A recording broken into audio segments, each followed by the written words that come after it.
Former Manchester United captain Bill Foulkes, who survived the 1958 Munich air crash, has died aged 81. Only Sir Bobby Charlton, Ryan Giggs and Paul Scholes have played more times for United than the Busby Babe, who made 688 appearances. Sir Bobby Charlton said the defender was a marvellous man, while United Executive Vice Chairman Ed Woodward said he would never be forgotten.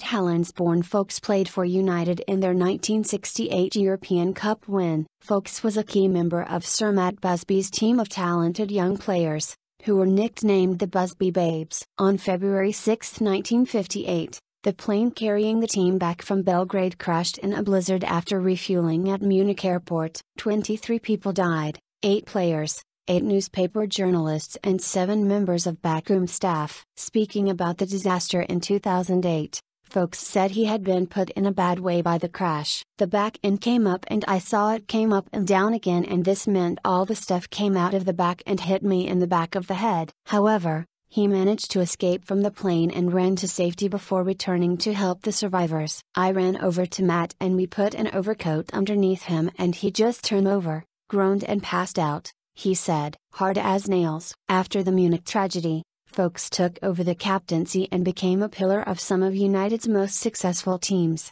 Foulkes was a 4-time league champion and a FA Cup winner. He also won the European Cup at Wembley with United, when the team beat Portuguese side Benfica 4-1 in 1968. Sir Bobby, who played alongside him for more than a decade, said the defender was as hard as nails, and as tough as teak. I was always glad I didn't have to play against him, he said. He added that Foulkes had been a really good defensive player and you could say he helped change the course of history for United. Fellow former United captain Gary Neville tweeted that Foulkes was a legend, while current player Rio Ferdinand said Foulkes had been a great servant to the club. Mr. Woodward said Foulkes was a giant character in the club's post-war era. He said the defender had been a very gentle man, who I was privileged to meet on several occasions, including most memorably with his teammates at the Champions League final in Moscow, 50 years after his heroics in the Munich air crash. Foulkes made his United debut against Liverpool in December 1952 and went on to score 9 goals in his career. He won his only England cap in 1954. He joined the club as an amateur in March 1950 and began playing professionally in August 1951 after he left his mining job at Lee Green Colliery in Street Helens. Foulkes left United in June 1970 and went on to manage clubs in the US and Norway.